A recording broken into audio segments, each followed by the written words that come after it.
we're live. It's way before 7, 6:51, so we got an early start. Hopefully you guys have seen the video that I posted on the 5.7 liter. You can call it a 350, except it's not because the LS1 is not 350 cubic inches. It's 346 cubic inches because obviously a different bore and stroke than the traditional Chevy, which was a 4-inch bore and a 348 stroke. And then the LS1 is a 3890 bore, yeah, and a 3622 stroke. So obviously different combinations, and different displacements by a little bit, not by a ton. But there was a cool comparison, and it shows more than anything. It kind of shows a lot of guys, I think incorrectly so, look back and go, "Oh yeah, the muscle car era was the heyday, and nothing is better than that." The reality is, all of the new stuff is much better than that. I'm a big fan of LT1s and L76s and L84s and DZ302s and like that L46 in particular, which not very many people know about. You talk to car guys, they might know of the 350 horse 350 only because they've seen it, like, talked about on a particular, as applied to a particular car or something. But fewer guys will know that designation. That L46 is not a really common designation. It's not like LS6 or L88 or some of the big blocks, or the LT1. Even the L66 or L76 and L84 designations are not thrown around a lot, except by specific guys that happen to have those car and engine combinations. Those guys will know them, but the average guy doesn't know. A lot of guys know DZ302 because that was like promoted extensively for Chevrolet and for the Trans Am series and all this stuff, and Donahue and all of the great stuff. That was, that's really cool stuff, despite the fact that it only was available for basically 3 years, and 67, 68, and 69, and only in the Z28. They didn't put that particular combination, that 5-liter combination, anything else. And they only did it so that they could go racing, which they were successful, obviously, for 2 years doing that. It was pretty cool stuff. But as good as that stuff is, it shows in this video also that we have progressed as you would expect us to. Technology has indeed marched on, and now we're able to make more power than we did before that, which is good. That's why the small block Chevy is better than the flathead Ford, and why we continue to make more and more power, and why a new LT motor is better, that makes more power than the LS stuff. And I know all the LS guys are going to lose their stuff because of that, but it's true. It's a better motor. It's more efficient. It gets better mileage. It is more expensive and more complicated, but every progression that we've made has also been that. If you look at the carbureted guys, when we went to the fuel injection, they're like, "Oh, this is the end of performance, and this is never going to work, and they're so expensive, and it's hard to work on." And then we say that every year. Look at the Ford guys. Modular Ford overhead cam motors. Wait, 4-valve motors? That's just crazy. This is terrible. This is not going to work. And yet we continue. I mean, look at what the Coyotes are doing. They're out there killing it. They're making lots of power. They're really impressive combinations. And it just means that we need to learn new stuff, which is what I like doing. So this was a cool comparison of all of these 5.7s. And one of the things I talked about in the video is that in looking at these different 5.7s, I chose 3 that I thought were pretty representative. The second gen LT1 is underappreciated, I think, and was just basically dismissed by everybody because of the optic spark. But it has lots of potential. I would like it better if it was conventional cooling, quite honestly. If it was that small block with those heads and that intake manifold, and it had conventional cooling and it had a distributor in it, I think that thing would be a home run. But we deal with the things that that we get, so that's part of it. But that's a good motor. It's just not, and you can see from it, it's just not nearly as torquey, obviously, as the tune port that it replaced. It makes a lot more top end and revs better and makes more power, which was a good jump from 300 or from 245 to 250 up to 300 horsepower, which is a big improvement in power. And that the LT1 stuff was offered good performance. And we saw that from going from, the carbureted stuff of that day to the tune port stuff, better fuel mileage and all that. So we see these jumps up in performance and this jumps up in technology. And then we saw that it was fairly evident going from the LT1 to the LS1 you know, we go from a 300 horsepower rating to a 345 horsepower rating, and that's a big jump in power. So, and we saw that played out on the dyno. It did exactly what we thought it would do, and not only was it more power, but if you look at it, the cool thing is it's more everywhere. It's better, you know, they're similar, very similar down at the very bottom, but in the mid range and at the top, the LS1 is just better all the way around. So, you know, I know that I get LT1 guys saying, "Oh yeah, I beat LS1 guys all the time." Well, unless you had a big disparity in gearing or driving style or weight or traction or something, a comparison between those two motors would only end basically one way. And then we see the LT1 stuff. I didn't include that because that LT1, and I have a video up on the different LT1s, the Gen 1, the Gen 2, and the Gen 3, or Gen 5 LT1s. But the thing is, the Gen 5 LT1 is 6.2 liters. So not only is it better in terms of how much head flow it has and direct injection and variable cam timing and all this stuff and intake manifold, but it's also bigger. So it has all of the things going for it, and it makes power like it has all of the things going for it. I mean, it makes power like one of these earlier motors with boost. So that's how much better it is. It's really good. And we saw that. But one of the things that I left out in this, and I'm really surprised that I did this, because I've done this kind of video before, standing out by my treehouse, which I need to go revisit.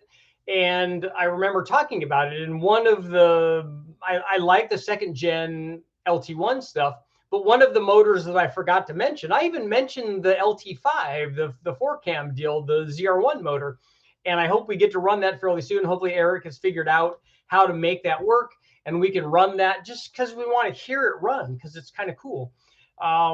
We want to run that and maybe do some mods to it. I don't know. So, but even just running a stock one with headers on it would be good, and it would give me lots of stuff to talk about. But I mentioned that. But one of the ones that I forgot to mention was the LT1 based LT4. So rockers, heads, different intake manifold, different camshaft. I think it's a different camshaft. It might just be the LT1 camshaft. Somebody let me know. I can't remember if the LT1. I didn't forget the 370 horse LT1. I put a 360 horse version in it. It's the same motor. It just one was in a Corvette. And the marketing guy said, "Hey, guess what? The Corvette has to make more power than the Camaro." They're like, "Good, make it 370 then." And you have a win. And actually, probably with the Corvette, with the manifolds that were on the Corvette, it may not have made as much as the Camaro did. So that would be interesting to see. I don't remember ever seeing a comparison between those stock exhaust manifolds. Everything else on the motor was exactly the same. But I digress. The LT4. So I want to know. I sent a message off to Jim Hall, TPIS. You know, he knows all of that stuff. So I kind of would like to do an LT4 build, just a stock one, just a reproduction of the stock one. So I'm wondering if I can build it using an LT1, an aluminum LT1 short block, and then put the right LT4 heads on, and the rockers, and the intake manifold that's specific to the head, that are specific to those heads.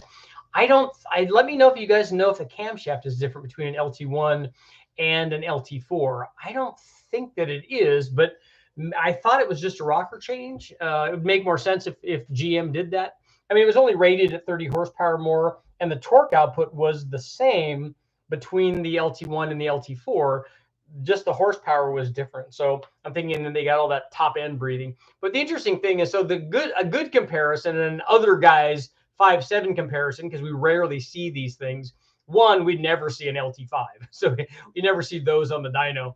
And also the LT4, which interestingly enough, like the LT5 was rated at 405 horsepower and 385 foot-pounds from the factory.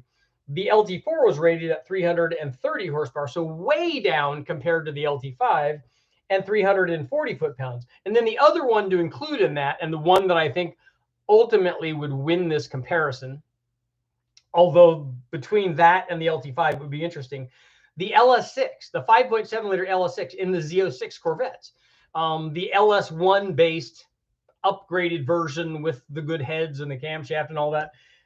That was rated in its second iteration at 405 horsepower and 400 foot-pounds. So that motor at that 5.7 LS1, you know, good heads and good camshaft and stuff, Basically did everything that the Hizoot 4-cam Lotus Engineer, LT5 motor did.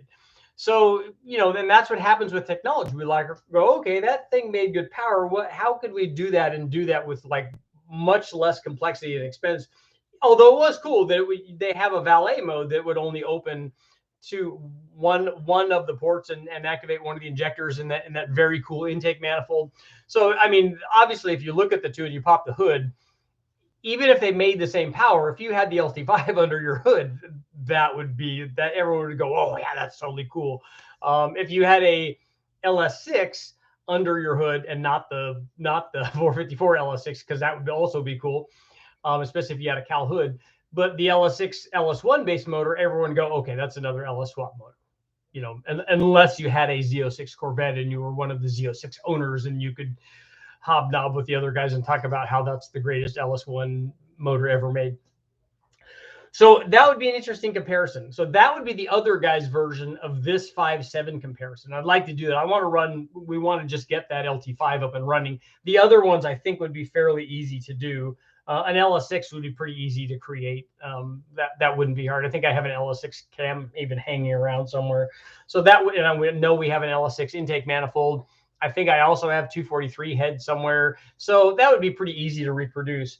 Again, somebody let me know if the LS6, did the LS6 have a different piston in it than the LS1 did? Or were they the same short block? I can't remember. I know that they had a different head on them because the LS1 had a 241 head, or the other 241 head, the early one.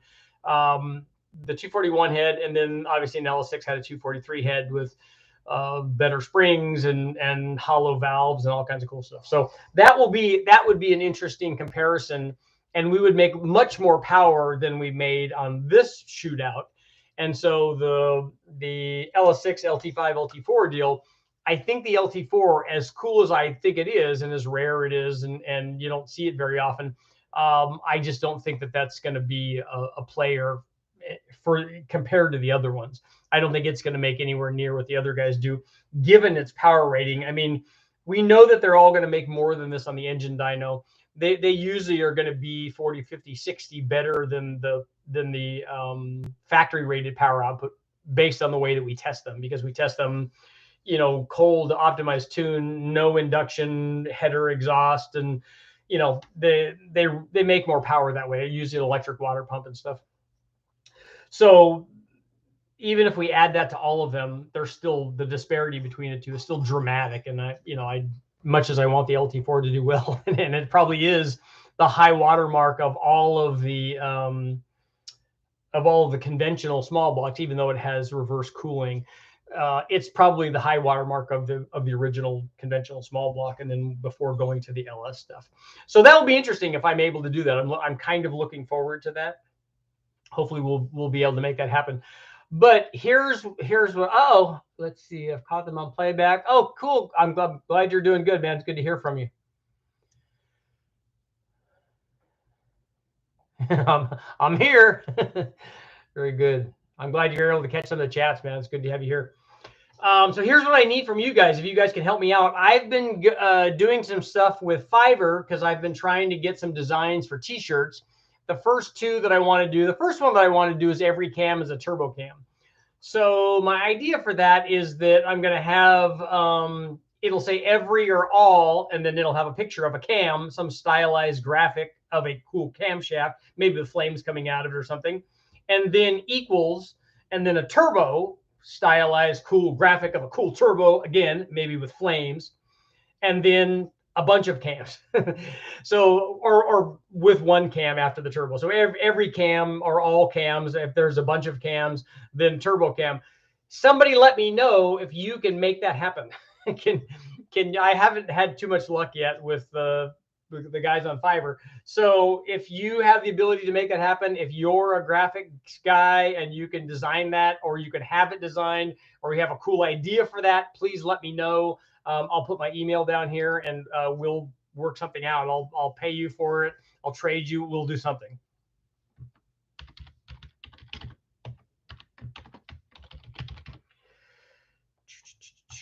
Killer B16. That's my email address. Does the LT5 have the superpower ignition key? Ours definitely will. We'll hotwire it. Paradise, California. Yeah, are you guys how are you guys doing up there, man? That was some serious stuff. We had a lot of burns down in here by us, especially out where we had my family had a ranch. They don't have it there anymore, but it burned the hills all the way down and took out lots of houses and stuff. It's not good.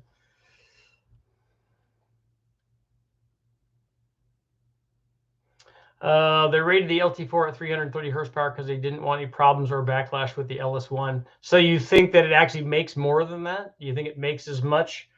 But the question is, for this particular example, the LT4 doesn't need to make more than an LS1. It needs to make more than an LS6. And I don't think it's going to do that. Jose, I have a question. I want to add compression to my 5.7, 12 to 13 to 1. That's a lot. Should I stroke it, then do it? And what would be better, race gas or 85? Either one of those will work. The 85 will probably be cheaper. If you're going to stroke it, you need to stroke it first because the piston's going to be different if you change the stroke. And if you stroke it, you'll add compression just by doing that. Has Uncle Tony lost his marbles like completely?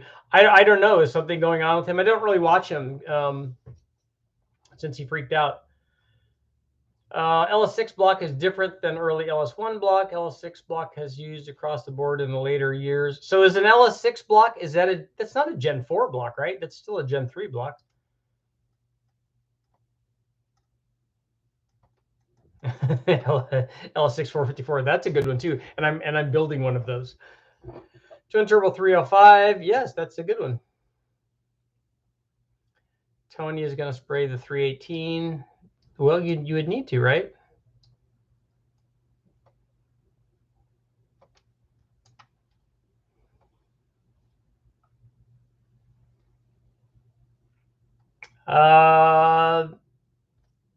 I ain't. What do you got news? Let me know what's going on.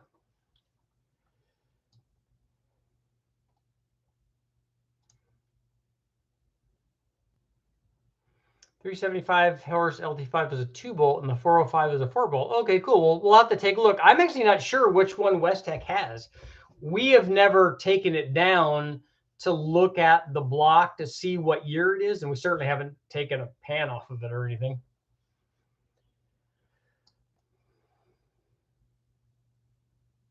It would be cool to see all those 5.7s tested with the same cam profile, but they don't have the same cam profile from the factory. That's where they're rated at different powers.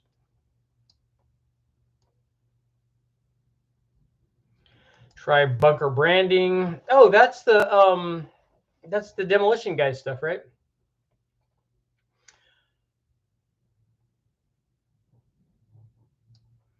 Have you ever tested a 350 ramjet intake manifold? I don't think I have. We've run them on the dyno before, but I've never compared it to anything else.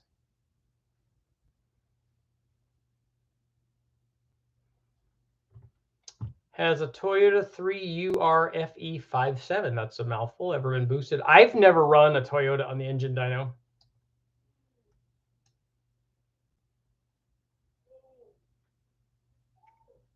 Neil, you're happy to explain stuff. Stop spreading misinformation. What misinformation are people spreading, or is that me?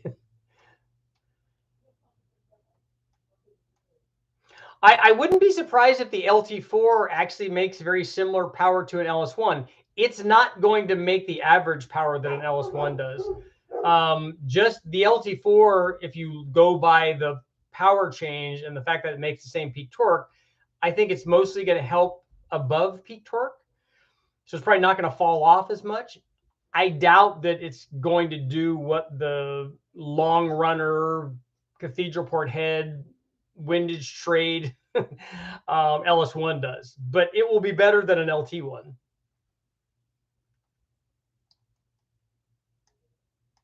It dynos more than 330. Every motor that we test dynos it more than the rated power output, though.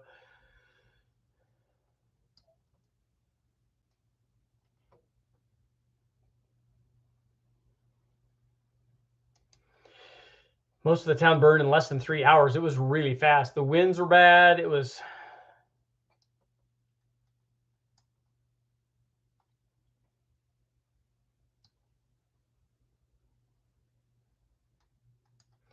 So, Dan, you guys had NASCAR pistons that weighed under 360 grams. Nice. So you had to put stuff, when you set them on the counter, you had to put stuff on them so they just wouldn't float away. You should do green racing cam comparison and 6.4 intake on the 5.7. Are you talking about a Hemi then? Must be a Hemi. I'm not familiar with the green racing cams. Puppet Master, you had an LS6 454 in your Nova. Nice. An LT5 with boost. Karen, I also want to see that. That's would be good. Although it's a 400 horsepower motor, I mean, it'll make more than that. It'll probably be 460 or something like that, the way that we tested, I'm thinking. And so, you know, if you multiply that out, but still with 2 turbos on a LT5, it's going to look really cool. Boost is not the same as measured intake restriction. I don't know what that means. LT5, that Mercury Marine thing, yes.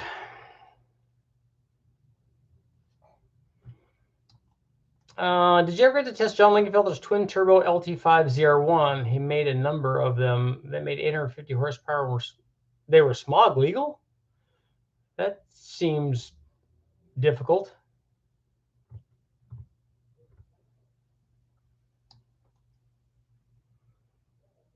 Prom chip burning.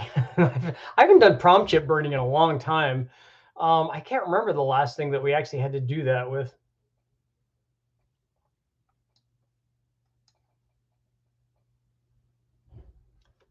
Richard, thanks to you, the 4.3 liter V6 is gaining popularity with the YouTubers. Nice.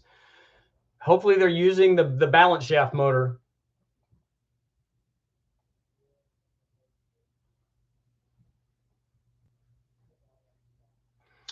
What should you run for Valentine's Day, chocolate or flowers? You should do both, right? Because twins are even better.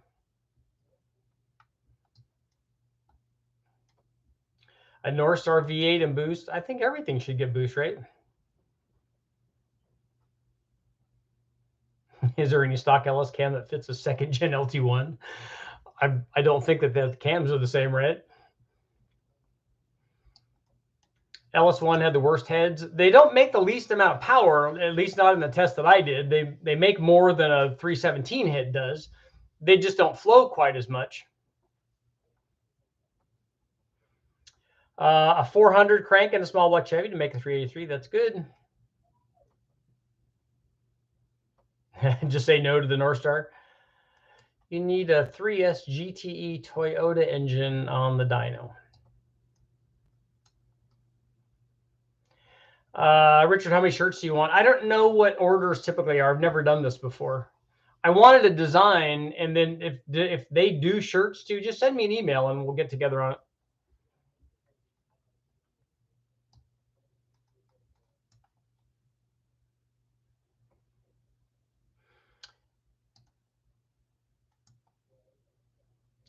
Neil, what is you seem to have an agenda here. What is it you're trying to say? Why don't you just explain what it is you're trying to say? If your notion is that you can't double the power output at 14.7 pounds of boost, you haven't done any testing, because that's 100% accurate. It doesn't happen every time, as I've explained for many, many times, because of charge temperature or timing or lots of other things. But that's the way that it works. And I know that you want bigger turbos to make more, to give more power under boost, and they will on a bigger motor. On a bigger motor that has more NA power, you'll make more power per pound of boost with a bigger turbo because they're designed to work together. But that's what happens. Any reason you couldn't use a Marine 454 502 Pro Charger on the street? No, you can. I'm not sure what the difference between the Marine designation is from the Pro Charger. Does anybody know what the Marine designation is? I know that they have M versions of their blowers, but I don't know what the change is.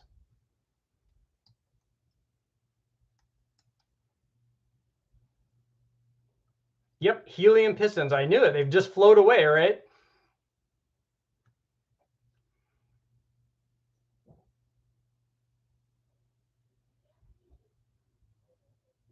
I remember when GM was doing all of the promotion for the LT5 stuff, when they were doing 01 stuff, the Baker Racing guys, and there's a bunch of guys, they were out setting like FIA endurance records and speed records and stuff. They did a lot of cool stuff. Do you think it's safe to run LS9 injectors with their angled spray and an LS416 in endurance racing? I don't know. I don't have a real feel for that. I don't think I've ever run LS9 injectors on the ASNU machine to see what they do. And so I'd have to look at it and see if you're washing a bunch off to the edge and stuff and you're puddling. I just don't know. I haven't ever run those. Celine S351. I'm familiar with those.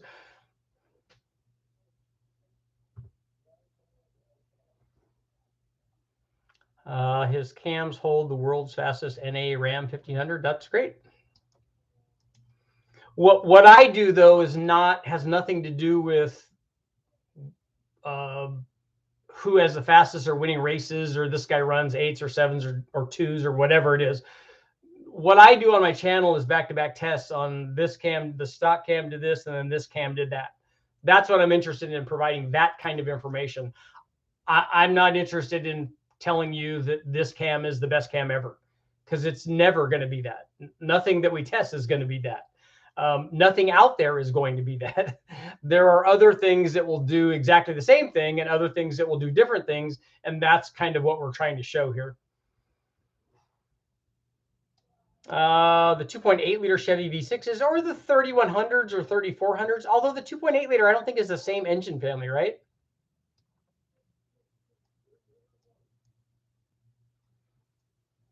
I was working at a Chevy dealership when the LT5 came out, went to school on them, but never had to pull one apart. I thought that they didn't service them. I thought that they just would, if there was a problem with them, they would take them out and replace them. So waiting for a Toyota 5.7. Yeah, that would be good. 4.3 liter V6 Cyclone. I do like those, and the Cyclones and the Typhoons. Although honestly, the motor is not great. It made lots of performance in its day, especially with all-wheel drive, because then they would launch. But it was not a bunch of, comparatively speaking now, like the motor that we just made with the 3800. That motor is probably a lot better than the 4.3 there.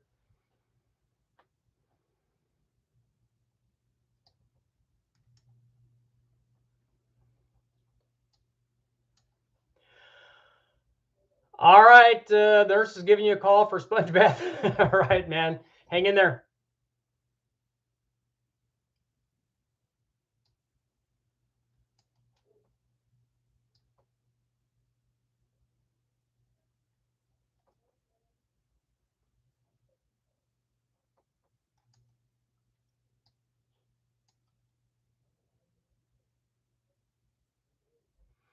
Yeah, the 01s were really big money. They were essentially supercars at the time. I mean, they were, relatively speaking, they were less money than, they weren't Ferrari money or even, I think, turbo Porsche money, but they were a lot more than regular Corvette money. And the Callaway stuff was also, which was in the same era, the Callaway twin turbo things, which was the twin turbo L98 version.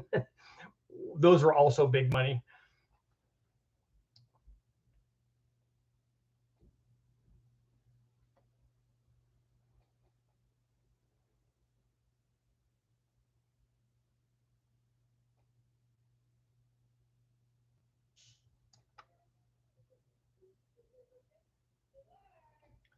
Neil, you want to correct me? There's nothing. If that's directed at me, there's nothing to correct. I have all of the dyno data to show you that when you run a motor and it makes this NA power, and then you add boost to that, it's a multiplier. It adds to that. And I've run that, as you've seen in the videos, with many different turbos. And when you add that boost level, magic happens. It's a multiplier. And if you can't do that, if the turbo is too small, you won't be able to get that same boost level. because the turbo can't support that boost level on that motor. It won't do it because it doesn't have enough flow rate. And I understand everything about the different size turbos and the different wheels. I know all about that, trust me. But I'm saying, we're talking big picture here. If a guy takes a 5.3 and adds a GT45 turbo to it, and he adds 7 pounds of boost, he's going to add about 50% of power if he has enough timing and he has the charge temperature right with a good intercooler and the 85 and all of that stuff.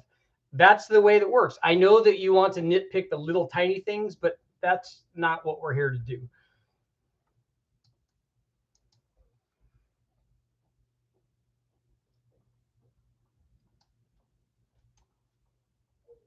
Let's see. Richard, Junkyard 99 LM7. Wow, that is OG. Budget build for a mild street ride. It needs pistons. Should I get 4.8 flat tops? If you have them laying around, otherwise the dish pistons from the LM7 will work good. And if you don't need, I mean, it depends on how much compression you want. The flat tops will help power and will probably help fuel mileage too if you care about that. If you're just going to put a turbo on it, then either one of them will work. ZZ6 350 versus 350 350. I don't know if I've ever run the ZZ6. We've run the ZZ4 a lot, but not the ZZ6, which I think came about because of, unfortunately, may he rest in peace, because of Marlon, the video that, or the story that he did of testing the crate motor, and it didn't, I think it ended up not doing what GM thought it was going to do and what they were saying that it did. And so they revised it and then came out with this new version.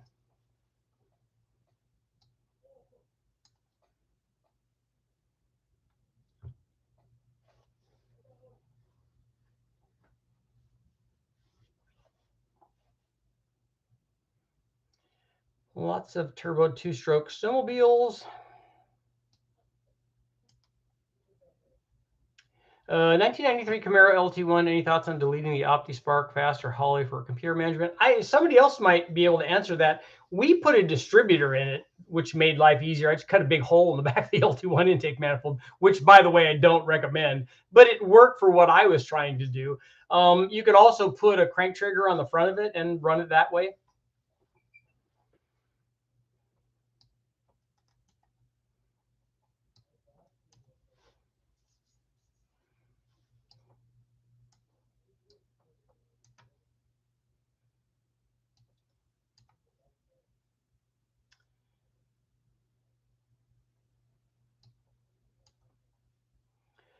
I have some scuba tanks that are at 300 atmosphere. That's good. How much power will it make with 4,000 PSI of boost? I think if you open the scuba tanks, it probably won't be 4,000 pounds of boost in the engine anymore. It's going to be a lot less.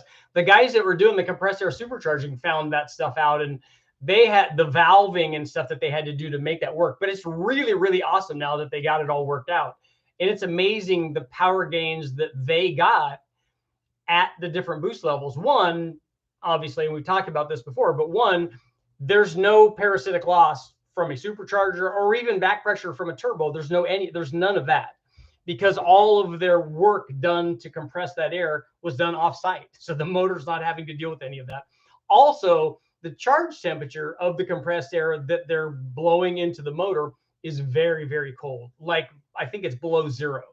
So the gain that they get relative to the pressure that they're supplying, like 7 pounds or so, I think 7 or 8 pounds, doubled the power output. And when you have negative number inlet air temperatures, there's a pretty good reason why. So it is amazing stuff. The limitations are obviously that the size of the tanks that you have to carry around and recharging them and all of that. But just from a technical standpoint, the amount of power that you get from that thing, it was really, really impressive. And they were drag racing them, and they're like, yeah, we have a, I think they started out with a small block. They were running full NA timing.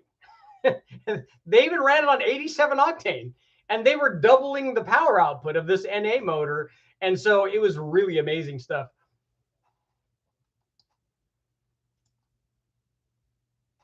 Oh, maybe stainless hardware or something on the, and coated maybe on the, that was for the Pro Charger stuff.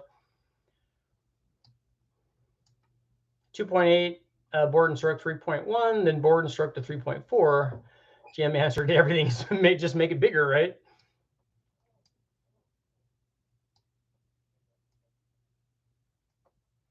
The difference between the Marine and Street Procharger is the intercooler. Well, but the Marine supercharger itself is they have M versions of the head unit, so something else has changed, unless they're just making a plate on there and it's the same. Yeah, Steven, I really appreciate you shooting us straight on every cam as a boost cam. I put a Vortec without changing the cam. It runs awesome. And again, in that statement, we talked about this many times, there may be one that you have that makes more power, but what people never do, people that tell you that, oh, you got to run this turbo cam, is they never test that versus another cam on the NA motor to see what it does. If one cam, forget about which one, makes more power NA, like this one, and then you add boost on top of that, you're going to end up with more than the boost that you added on top of this one. That's what happens. Kyle, on our Dynojet, LT4s were lower, but within 10 horsepower of the LS1.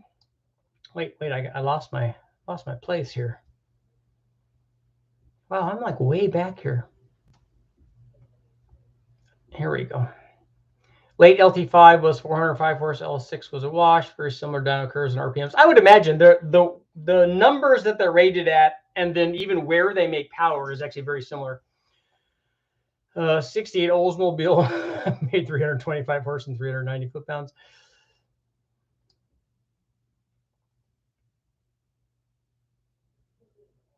Uh, 3800 won't drive over the crank. I want to see an 87 octane LS with boost test. Maybe not a whole lot of boost and timing, but still. So you want to see if we can run a turbo on 87 octane. I'm sure you can. We just have to take enough timing out of it. And if we start with an LM7 that's relatively low compression, or even better, take an LM7 and then put 317 heads on it and then run it. And also run it with a cam, not the stock cam. Run it with some kind of performance cam that loses power down low and pushes power up at the top. I think it would work. I think it would work on 87. Not at 1,000,000 pounds, but on some pounds.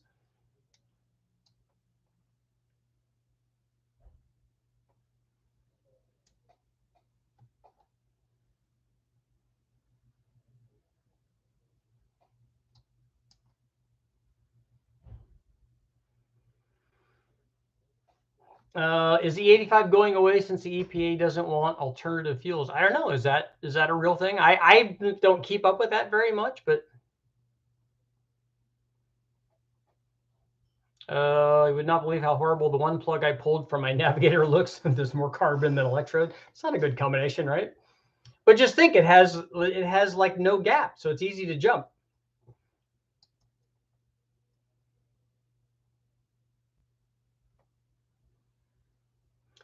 Richard, do you have any compound boost videos? I can't remember off the top of my head. Yes, we ran a compound boost on I did it on a 03 Cobra, where we ran twin turbos blowing into the Eaton supercharger. I also did the same thing on the 3800, single turbo blowing into the blower. And then I did an LS with two turbos, one blowing into the other one to compound them.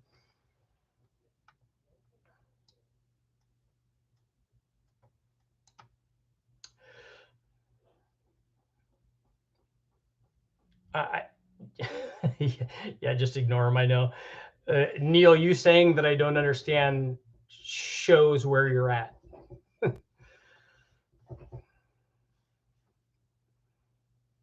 Junkyard, 99 budget. Oh, yeah, we did that. You already asked about the flat top, so we already talked about that. Kevin, thank you very much. Like, comment, subscribe, ring the bell. Yeah, that's right. Any updates on strapping turbos of the Magnum? Yeah, that will happen. The Magnum is still kind of apart in my garage, and so we'll put boost on it.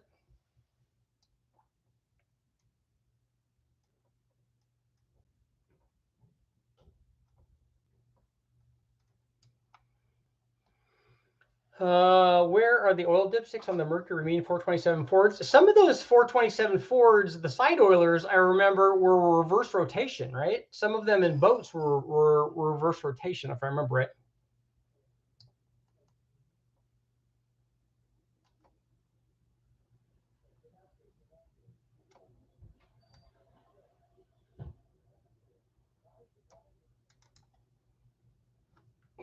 The block is the best part about the LS and the amazing heads. The head flow is really impressive. Although they do have a lot of things going for them. I like motors that have factory windage trays. Obviously, that's good too.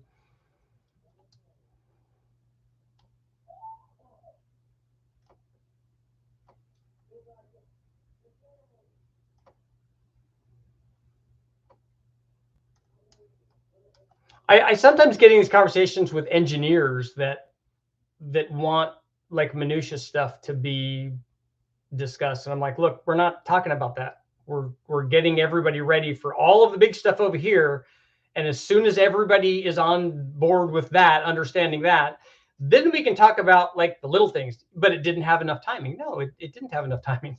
But the wheel was wrong. It had too much back pressure. It had other things that made that not happen. And we can talk about that. But before that can happen, we need to understand the big part of it over here. Ooh, elite events. I'm building an 82 Corolla. I'm in with an LT1 on boost using a whole set HX40. Basically stuff I already had. That's the best kind. It's an 11.0 bracket car. My question is, with such a low time, do I need to go with cams?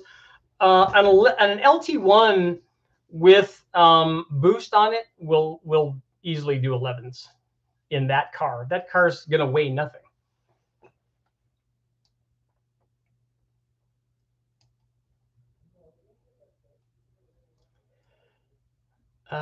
Richard, I was just tuning, especially automotive. I have the most rare mass-produced 5.7 ever, maybe. Nice. I'm interested. 96 C4 with an LT4 motor. That was a collaboration with Crane Cams. What do you know about it? Wait a minute. What do you know about it? I don't know anything about it. But is it one car that Crane Cams bought or something? I'm lost here. It was a 1 year only motor.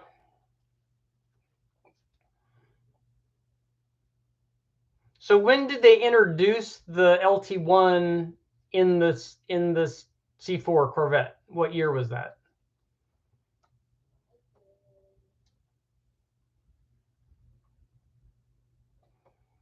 I've never dealt with seam holes because I don't ever remember doing a factory 400 block or 400 heads for that matter. I don't ever remember doing that.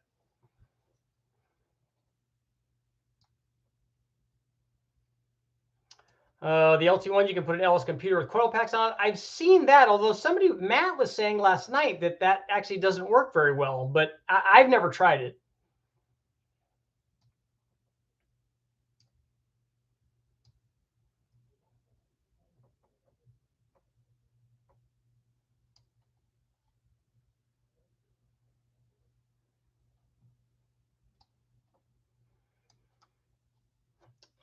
The best camshaft, 1993 50 HO Thunderbird, 95 Cobra GT40 intake, and GT40X. Oh, version 2 heads. Thunderbird much heavier than a Fox body. What cam can complement that? If that's an original short block with those heads on it, you're a little bit limited in the cam that you can put in it because of the piston to valve clearance. That I would go even smaller than that Extreme Energy 274 cam. I think you could put one of the Alphabet cams in there, but maybe like I think Comp has a 264 version that's smaller than that 274 or 262 or something. Let me take a look here. Extreme Energy. Yeah, they have a 266, which is a 216 224. And then they have a low lift version of that, which is a 264. So it's a 212 218. They also have a 218 224. So any of those smaller versions might be a good choice for that.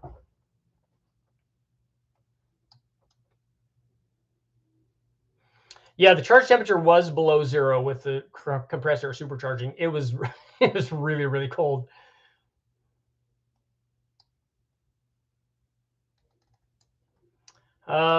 You see the Australian V8 supercars got 5.7 LS3 base engines and 5.4 Coyote base engines, make the same power and torque. What little tricks would they have done to do that? The V8 supercar engines are really, really advanced. At least the last ones that I read about in Race Car Engineering, which is a really good book. Sometimes it's even too complicated for me to understand. Not that I'm the brightest guy in the world, but I think I understand engines pretty well. But the technology in those is pretty advanced. I think that they write it for an engineering level of person, and that's actually not me. But I don't know what they're doing to those because I haven't read up on those particular combinations. I don't know if they're sealed crate engines or if that's the starting point and then guys do what they need to do. If that's the case, then and they do the level of stuff that they've done before, those things are going to be really high zoot.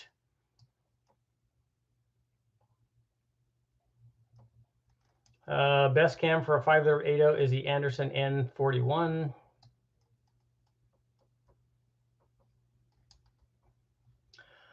Aussies seem to be on the leading edge in performance in many ways, like ECUs, for example.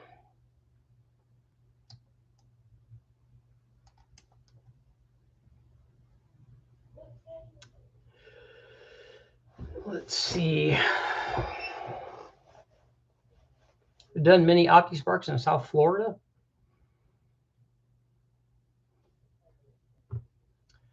Corey, I've got an LS1 swapped S14 240SX 383 rear wheel horsepower Texas Speed Cam LS6 intake. Planning a Summit S475. That will be good. The issue you might have with the S475 is that it's a T6, so fitment sometimes can be an issue, and also fitment for the huge exhaust that you have to run off of the backside of that thing. So plan accordingly because that exhaust is gigantic.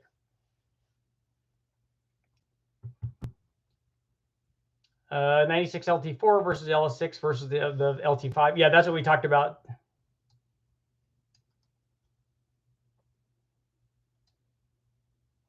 Oh no, Dan, you're right.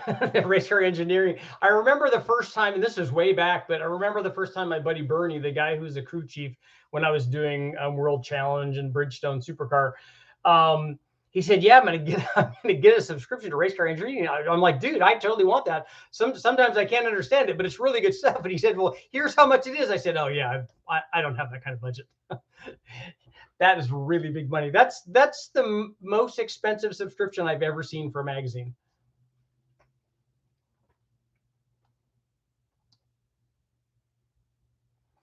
I want a 671 blower on a tunnel ram like Freiberger did. I think his might be an 871. But see, he went like all in on his. He did the tunnel ram and the blower, and it's a stripped like raised blower. And then they also went E85 and nitrous. So just like, all in on that thing. Almost all NASCAR blocks run oil bath cam tunnels. Are they still doing that now? I thought that they were doing that when they had the flat tappet stuff. But I think can't they run rollers now? The LT4 has a full roller cam, rockers, double roller timing chain, aluminum heads, and red intake.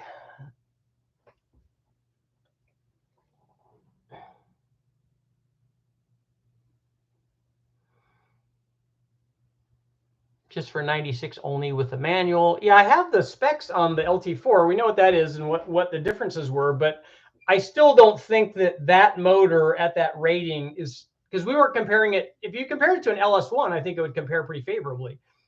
But we're thinking about comparing it to an LS6, which I don't think it's going to compare very well.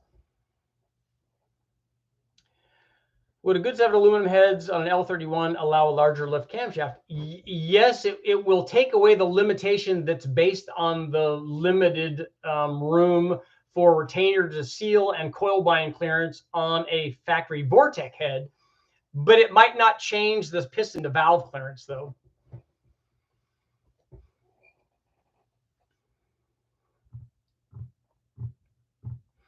I don't know of anybody who tunes the TBI or TPI motors. What exactly is an oil bath cam tunnel? Exactly what you would think. It's a tunnel that's full of oil, so the cam is always bathed in oil so that it doesn't go away like it probably should, given what they're trying to do to it.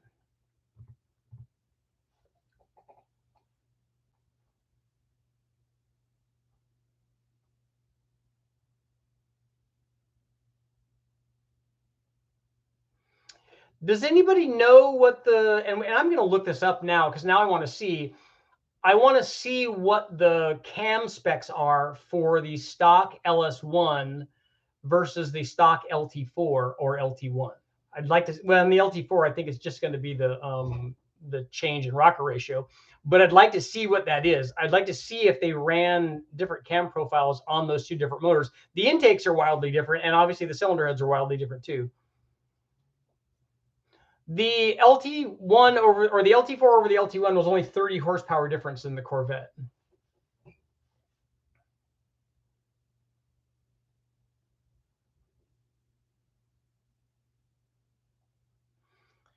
The old V8 supercars were 5-liter engine blocks, 10-to-1 compression, total seal stall, single compression ring, 7,500 RPM limit, ITB, Z85. You might have money left from $150,000 Australian for a new one. That's a big money motor. That's like going into the Porsche competition trailer at Daytona and buying a new motor.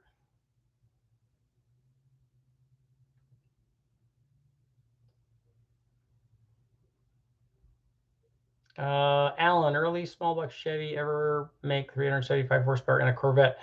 They rated it at that. The L84, the fuel injected 327, was rated at 375 horsepower with the fuel injection. The L84 is what it was called. The L76, which was the carbureted version of that motor, which arguably was probably better for most people, was rated at 365 horsepower. I ran both of those, and the fuel injection actually does make power, assuming you could get it to continue to have enough fuel flow, which we struggled with. But the intake manifold itself, the Fuelie manifold itself, is actually fairly good. It needs if it had a bigger throttle body, that thing would make a lot more power. It needs a bigger throttle body, and it needs 2 needles and seats and a bigger bowl to fill the fuel that it can then supply to the motor. The injectors and stuff going into it that are supplying the fuel to the engine are fine, but the fuel supply to that needs work, and a bigger throttle body, like I said, would go a long way.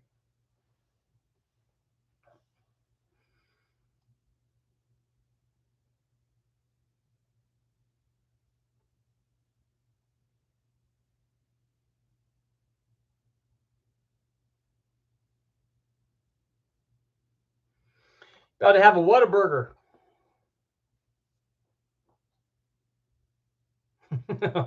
Yep, oil bath. And then Scott, while you're reading about the oil cam tunnel, also look up mushroom lifters. So you see what those were. They don't have them anymore, but they did.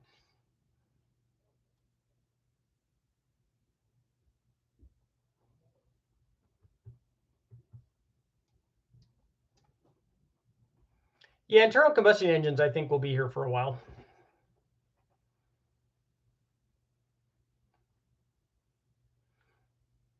I mean, I don't. Will they be able to convert the big rig trucks and stuff? Will they be able to haul stuff like that with electric motors? I don't know if they'll be able to do that. The 1970 LT1 was rated in the Corvette at 370 horsepower. That's why the 375 horse, all the 327 guys will give the 350 guy a hard time because theirs was rated at a higher power output.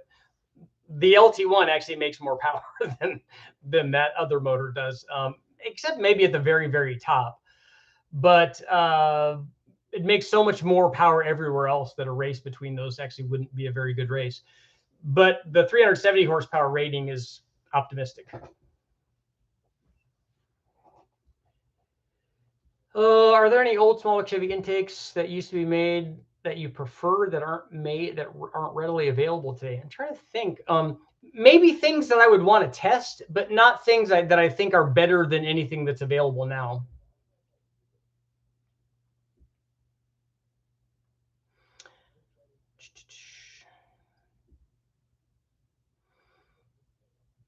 Yeah, Admiral, the electric motor, obviously diesel electric stuff in trains works fairly well, but the range would be an issue. They outlawed mushroom lifters because they couldn't easily inspect them. We'd run rollers and use a rivet to keep them from spinning in ice. The groove was not machined at the top of the lifter board. See, that's all. I thought like all awesome stuff. John Smith, LS1 duration 209, 198, LT4 duration 189, 223. Wow, so big difference between those two. Why did they have less exhaust duration on the LT4? That doesn't make any sense. Not with that head. Well, not with any head. It doesn't make sense. Can you test the Summit 8720 versus the Truck Norris and Sloppy? I don't have one of those.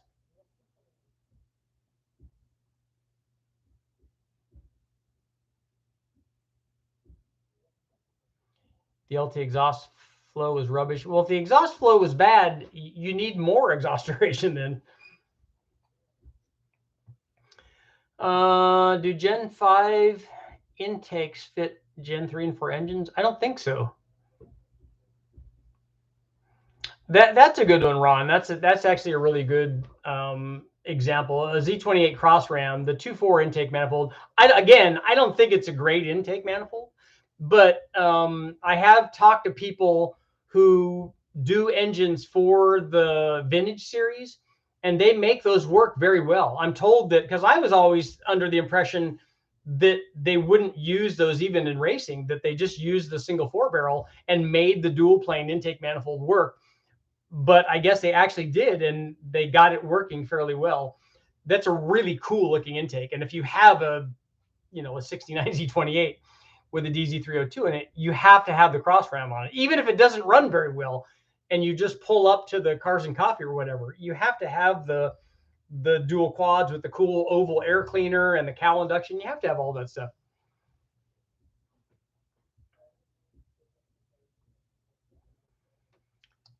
Let's see, 1996 Y-body, F-body, LT4, 203, 210. That makes a little more sense.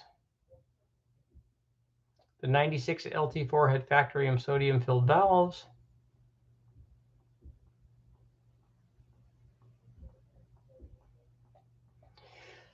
NASCAR engines ran pressure oil to the spray, to the rail and the valve covers. That was a pretty common thing. That is not the camshaft related thing. That they're trying to keep spring life.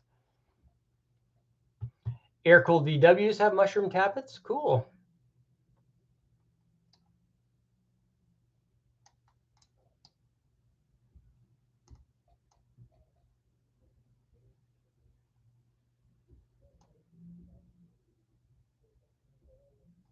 Steam engines is where it's at, right?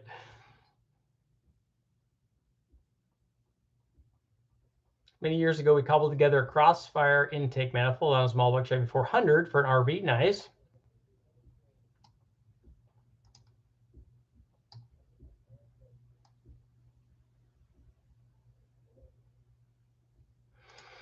Yeah, 500 horsepower was a lot, not that long ago. Especially if you look back at look back at a Tuneport Corvette, 245 horsepower.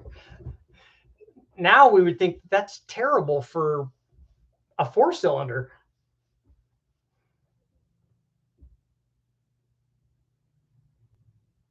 Will the LT4 supercharger fit an LT1 and an F-body Firebird? Just wondering if you ever did it. The LT4, like Gen 5 stuff, and in putting in an LT1 Gen 2 motor? Maybe I don't understand your question, because the answer is no to that. When you did land speed, what was something that you ran into that you didn't think about before? What kind of issues did we have? One of the mistakes I made was, and it was out of necessity, because when I ran the Civic, we made a pass, and what I thought happened was the axle broke. I thought that we broke a half shaft or CV or something. And so we took it out and we went and bought another one, and we bought one at the auto parts store. What we do, and what we had done the whole time, is these were old used axles. They were stock ones from the Civic. And what we did, though, was you make sure that and this is one of the other things that I learned, is on the CV boots, we put zip ties around, because they're all like accordions, and we put zip ties in all the grooves. Because if you don't, at speed, those things will balloon up.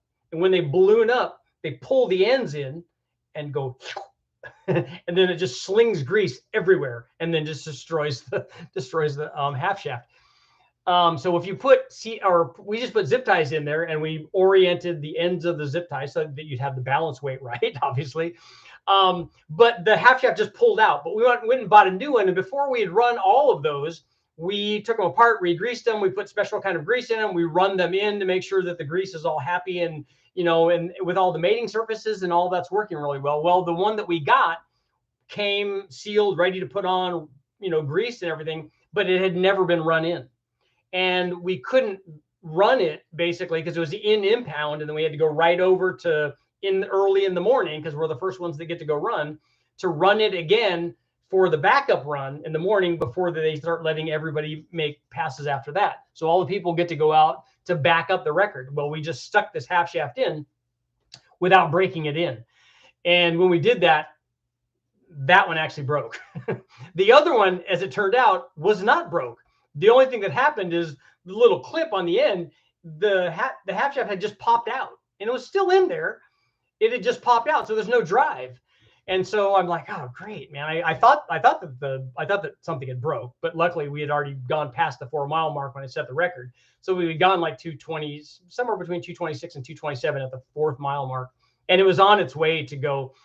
It was on its way to go a lot faster than that, and especially on the backup run, which is early in the morning when it was nice and cold. We all know turbo motors love the cold air, and so this thing was on its way to go really, really fast. It was tracking to go well into the 230s and maybe beyond that if we went all the way to the 5th mile. But we were able to back up the record, and the thing started coming out about the 3 mile mark, and it was like steering, and I was like fighting it, and finally, like right at the 4th mile mark, it just checked out, and the whole car started to get all crazy, and I pulled the chute, but we were able to set the record. But that's an important thing, is that you need to go through your procedures for things like that. Like if you look at Daytona, I'm sure oh, Dan probably knows that when the Porsches run for the 24 hours of Daytona, when they put new half shafts and stuff in, they go out and they just cycle around down around the apron, and they just cycle around because they have to break their half shafts in before they race them, and they put Krytox and all kinds of crazy stuff on them to make sure that they last the whole race, and it's really hard for them to do. And they know, I was told, they know also how much to break them in, because they don't want to break them in too much, because there's a certain number of hours or usage time that they have before the thing would eventually break again. So it's really kind of cool stuff. But that's one thing that we learned at Bonneville, is the important thing was the zip ties, so the thing doesn't balloon up, and then obviously breaking in the half shafts and making sure that they're right.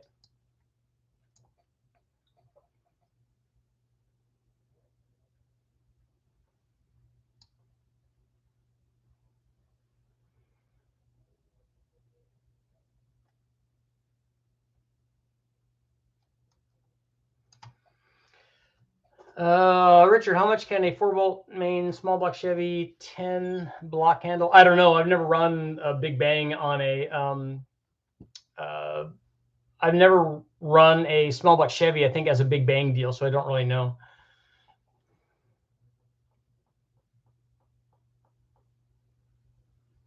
I haven't heard anything from Rob, although I did go and like his latest video, because he's got the 4 rotor, I guess, back together and getting ready to go back in.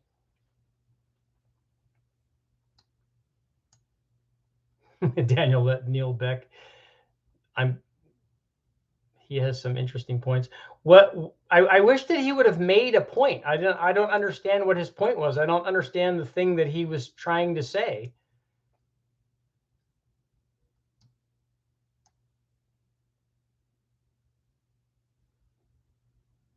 I was going back to take a look to see. I don't understand his point.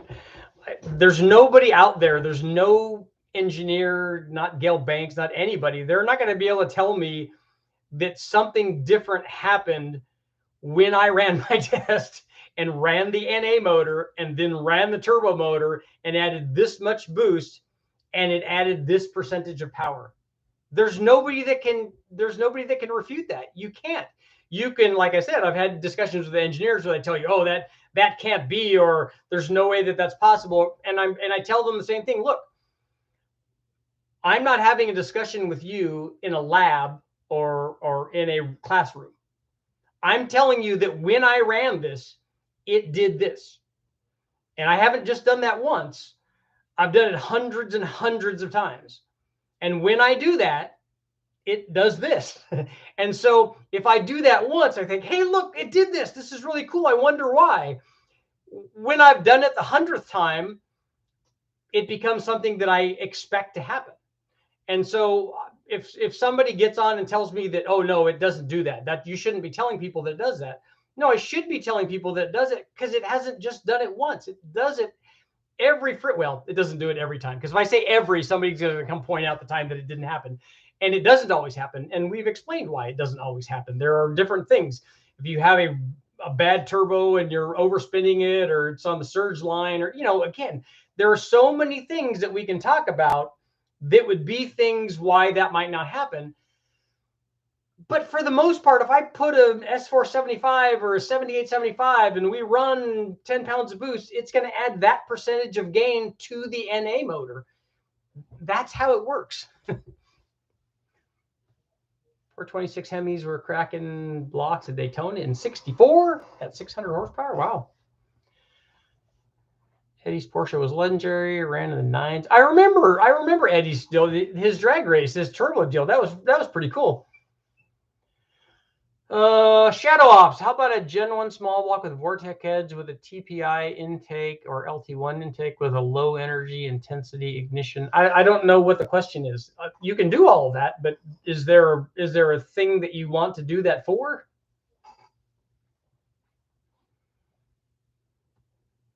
Oh, that's right. Dan, he drove that car, right? He drove it to the track.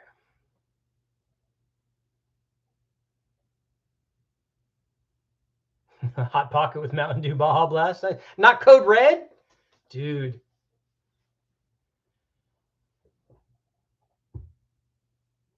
Oh, I'm saying, would you try it first? The Gen 1 small block with small block heads. But you have to, isn't Skog and Dickey the only person that makes a tune port intake manifold with Vortec heads? Are you trying to make lots and lots of torque? Is that what you're trying to do? And then you want really long headers too, also, to go with that, I would imagine. How much injector for a GT45 in stock Elm 7? I have LS3. I would put 80s in it.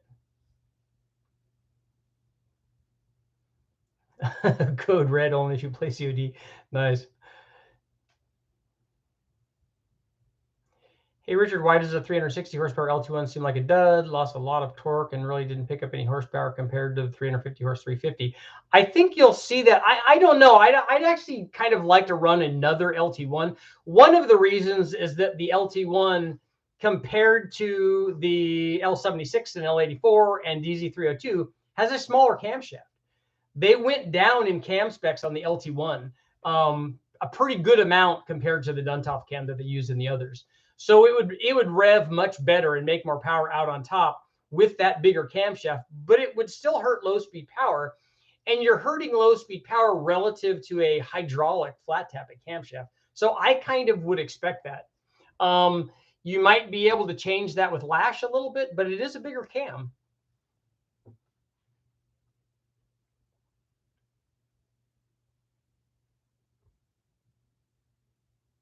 No, I mean, as a test like you did today, I still not understand your question. Would I run that combination?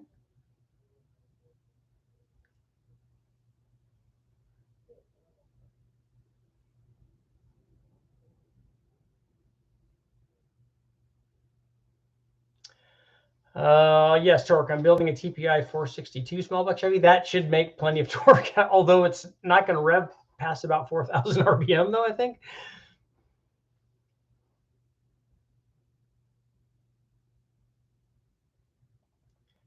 Let's see. My turbo guy says I should make 1,200.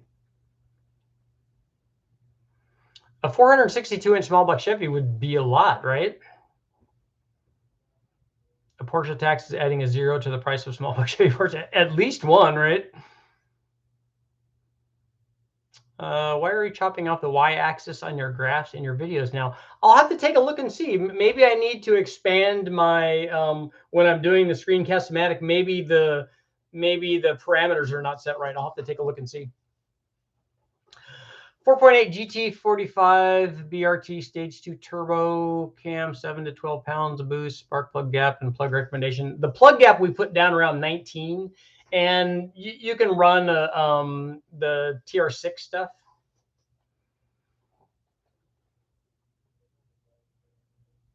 Crank rod length, inform us. I don't know what that question is. Oh, for the 462. Okay, yeah, somebody can talk about that.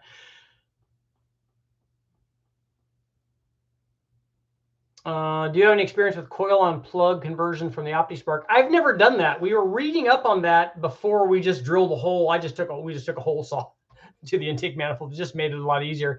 And then my other option was just put a crank trigger on the front of it, and then we could have used that. But I haven't ever done that. We were looking at it online though. Would a truck Norris cam do good in a car? Yeah, it would be really good. Let's see. Richard, what I meant is, would you run that combination to test like you did with all the 5.7s today? But that is a completely custom situation, or completely custom built motor that has nothing to do with all the stock motors that I ran. That's a completely, why don't I just build all kinds of custom engines, as it seems like?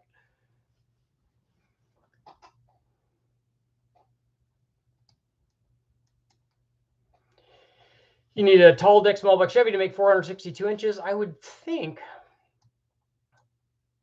I mean, at the very least, you're probably going to have to sleeve it, right? A dart block.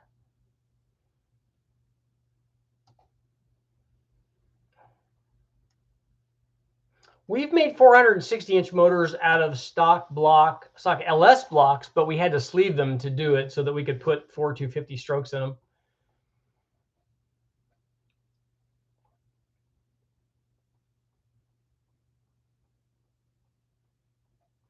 In your opinion, what's going to be the next hot rod engine? It's going to be the LT engine, right?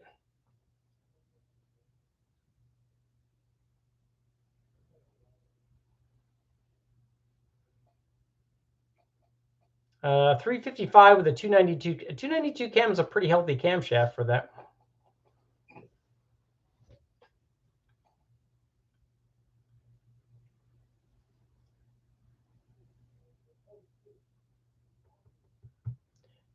Utah, you want to see a turbo centrifugal compound?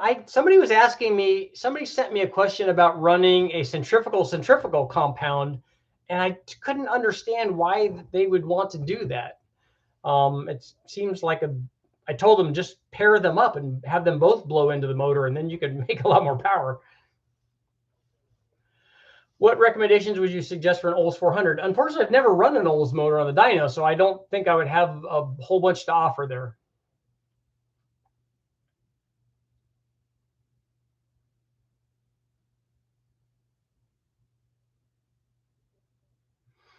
I remember they used to make coil pack to run 3800 coils on the LT1s. We ran LS coils on the 3800 because we got rid of the regular coil pack, and we're running it actually with an LS harness, and we're only plugging in 6 of the coil packs and 6 of the injectors, but it works just fine.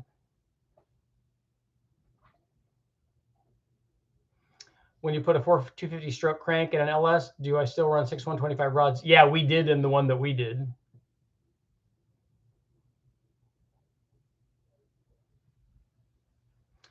I'm a Ford guy in a Chevy talk. This is not Chevy talk, although that we're talking about the LS video that we put up. The questions could be about anything because I test every kind of motor: Ford, Chevy, Dodge, Honda. I want to test a rotary, although I haven't yet. Buick, Pontiac, Olds, all the import stuff as much as I can, because I like all of them. Chevy Sprint turbo motors.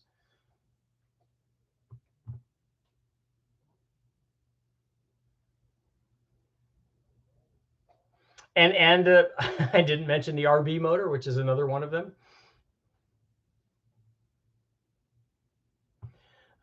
Joseph, we use stock LY 6 liters for a BTR stage 3 cam. Yeah, we did on ours.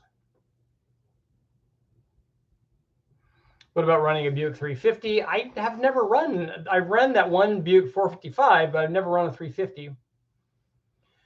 What horsepower do you recommend performing the trunnion upgrade on? It's probably not a horsepower number. I would look at the age of the rockers that you have. If they're come from a wrecking yard motor like our stuff that might be 200,000 or 300,000 miles, is probably a good idea. And then if you're upgrading the springs and running a lot more RPM, again, another probably yes in the column. We even talk about aircraft engines. That's right. And swamp buggy engines. And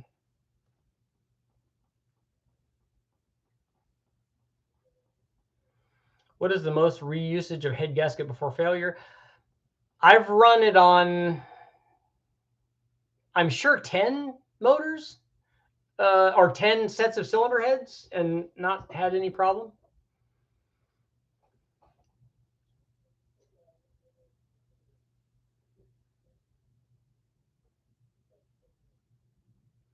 If it doesn't cost a fortune, I can slip my oils. I don't really want anybody sending me a motor unless they're just sending it to me and giving it to me, and then they don't care about what happens to it. Because if something were to happen to it, obviously I don't want to be responsible for that. I'm late to the stream. Will you ever retest the Gen 2 LT1 with upgraded springs, cams, heads, or do a big bang on it? I don't have that LT1 anymore, so I can't run that one. But I am going to run another one. The one that I want to do is I want to combine the L99 and the LT1 and make a Gen 2 302 out of it. Are LS6 454 big block Chevy internals interchangeable with the 80s and 90s 454 7.4 liter? No, the block or the crankshaft is not, because you have one piece and two piece cranks. You have different blocks.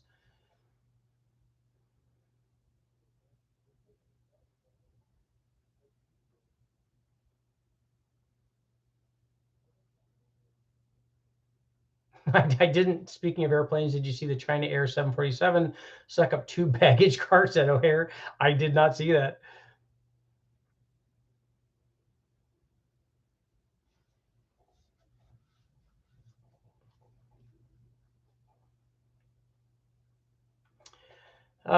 Kevin, this will be the last question because I got to get going. I've been on an hour and 17, man. Let's see. I have an 04 GTO with an LS1 intake. Should I swap to the spare truck intake manifold I have? If you take a look at the video they have up where we tested all the factory intake manifolds, all of them, except I don't think I had the LS2, and I did not have the LS4 also. So almost all the factory intake manifolds. The truck intake manifold will make a lot more power than the LS1 manifold. So if you want to upgrade that and you can fit that under your hood, it's definitely an upgrade worth having. Or an LS6 or a, well, you can't buy the Dorman stuff anymore because it's somebody made them really expensive.